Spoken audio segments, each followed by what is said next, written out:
Dadaku sesek ngene iki. Otakku mendidih ngene iki. Bong cebong. Sayang aku sama Indonesia ini. Bangsat kalian itu. 49 tenaga kerja asing masuk bandara. Mana kemarin? Sultra itu. Poldanya nangkep yang viralkan. Ada yang ngomong itu baru pulang memperpanjang visa. Sementara imigrasinya lain lagi keterangannya. Itulah Indonesia. Itulah rezim. Mbokne ancuk kabeh. Udah kiamat seperti ini. Masih bersandiwara. Masih berbohong.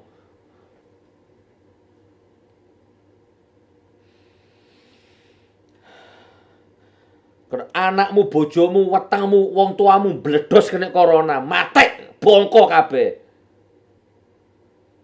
Kasihan rakyat itu loh. Kalau kamu kena corona nggak apa-apa. Matek-matek kono. Bawa mati uang korupsinya itu. Bawa mati kemunafikanmu itu. Yang dipikirkan rakyat.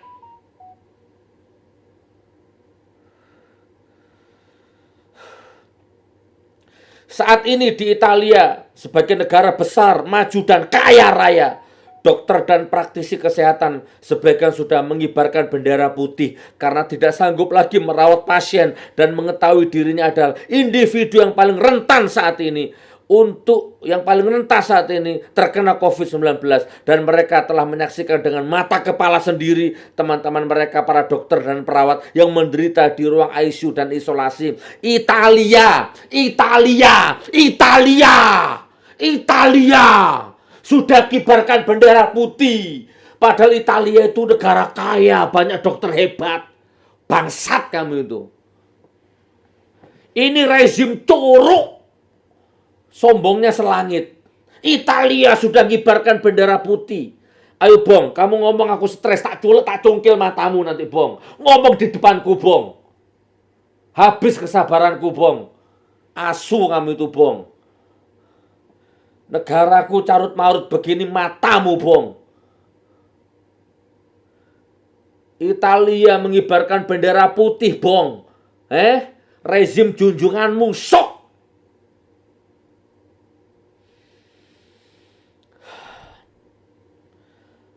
Apa yang terjadi saat ini di Italia? Mereka sudah memilih pasien mana yang harus mereka rawat dan membiarkan pasien yang punya harapan hidup kecil untuk meninggal dengan begitu saja. Apakah itu artinya mereka tidak punya hati nurani? Tidak. Ya memang sudah segitu kondisinya. Separah itu. Itu adalah protokol. Itu adalah protokoler penanganan pasien dalam keadaan bencana. Panjang ini, kameranya panas. Kayaknya gak tak baca semua lah ya. Siapa yang punya harapan hidup lebih tinggi, dia akan diprioritaskan. Dan siapa yang punya harapan hidup kecil, akan dibiarkan menjemput ajalnya dengan sendirian. Italia, Bong. Italia, bangsat Italia, negara besar. Udah menyerah. Ada 2 pasien. Kalau harapan hidupnya masih panjang, dirawat. Kalau harapan hidupnya sudah kecil, dilepaskan begitu saja. Untuk silahkan menikmati menjemput ajalnya. Bukan karena nggak punya hati nurani. Tapi itu protokoler yang sudah diberlakukan di Italia. Italia, Bong. Ser-bazer. Ruk-curuk. Semua tanpa terkecuali. Tahukah Bapak Presiden yang paling jujur, yang paling sopan, yang paling santun? Dokter di Italia dan Jerman dan Prancis dan Inggris mampu menolak pasien sama dengan dokter di Indonesia. Tidak sama dengan dokter di Cina. Kenapa? Karena kalau sampai dokter dan petugas kesehatan menolak pasien, maka bisa ditembak. Padahal pemerintah Cina sudah menggelontorkan dana 20.000 triliun untuk penanganan COVID-19 ini. Dokter dan petugas kesehatan rumah sakit Indonesia saat ini bisa serentak menolak merawat pasien. Kenapa? Karena sejak 5 tahun terakhir dengan penerapan BPJS, mereka ini adalah buruh kerja rodi dengan bayaran menyedihkan dan kerja dengan fasilitas terbatas. Lalu masih ditambah lagi mereka mau Bapak wajibkan dengan merawat pasien COVID-19 dengan taruhan nyawa sendiri. Ini nasib dokter ini. Untuk itu untuk Bapak ketahui, wahai Bapak Presiden, ya, yang jujur, yang soleh, yang alim, ahli puasa Senin Kemis, jarang tidur, jarang makan, mikirkan rakyatnya. Presiden yang sangat sederhana dan tidak pernah bohong. Untuk Anda ketahui, 271 juta rakyat Indonesia saat ini, sebagian besar rumah sakit di Indonesia menderita bleeding akibat defisit miliaran hingga ratusan miliar karena BPJS ngemplang bayar. Untuk menyediakan masker yang layak pakai di rumah sakit saja tak ada dana dan kemampuan. Bahkan saat ini para dokter dan petugas kesehatan terpaksa menggunakan masker kain yang tentu saja sangat tidak aman mencegah COVID-19 ini. Sementara sampai dengan hari ke-14 sejak kejadiannya pandemi COVID-19, belum ada satupun berita pemerintah, ya, CS, ya, Kemkes siap menyediakan dana sejumlah sekian khusus untuk penanganan COVID-19 ini.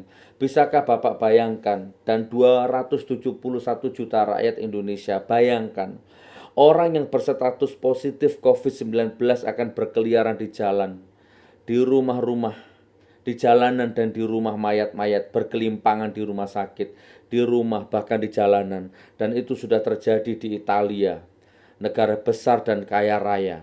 Coba sekali lagi saja, sekali ini saja, ya Pak Presiden dan 271 juta rakyat Indonesia, pakailah nalar dan hati nuranimu, ya. Itu pun kalau Anda masih punya hati nurani, walaupun sudah terlambat. Kalau Anda terjangkit COVID-19 dan tidak ada satupun rumah sakit yang mau merawat Anda, apa yang akan Anda lakukan? Ti Fauziah Tiasuma, dokter, peneliti, penulis, Presiden Ahlina Institute. Tak closing. Wahai Presiden Indonesia, Insinyur alumni UGM, Haji Joko Widodo yang lemah lembut, yang sabar, yang jujur, yang bijak, yang merakyat, yang sederhana, yang tidak pernah bohong. Dan wahai ulama-ulama pendukung rezim yang soleh, yang ahli tahajud, ahli duha, yang tidak pernah salah. Duhai para menteri-menteri yang kata-katanya selalu santun, tidak pernah melukai hati rakyat, para menteri-menteri yang kayaknya ahli tahajud semua, ya, dan buzzer-buzzer, togok-togok, cebong-cebong.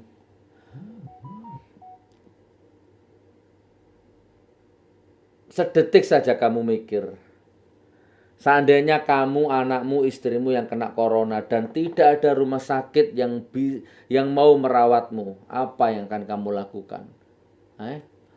Kamu jangan berpikir, aku kan dekat sama presiden, aku kan dekat sama rezim. Bullshit. Kalau kamu kena corona, kamu nggak akan dirawat. Kamu akan dilepas begitu saja. Karena sekarang ini udah kiamat kecil. Orang sibuk mencari keselamatannya sendiri-sendiri. Yang hubungan ukhuwahnya diikat dengan iman aja, ya masih konslet dikit-dikit hati dan pikiran, apalagi yang hanya masalah diikat dengan uang, kepentingan, kekuasaan. Ngeri. Betapa rapuhnya. Baik saudaraku, mudah-mudahan manfaat. Teman, maaf ya, aku baca tadi emosi. Ya begitu sudah. Silahkan bong, gok, kamu potong, kamu goreng, kamu terserah, ya. Badok dengan YouTube, badok dengan motong-motong video orang, ya Allah. Menipu rakyat, ya Allah. Koruptor, ya Allah. Bohong rakyat, hancurkan mereka, ya Allah.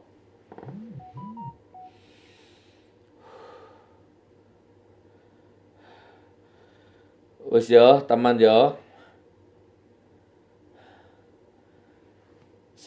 Jangan lari dari masjid, ya. Jangan karena corona terus meninggalkan masjid, jangan.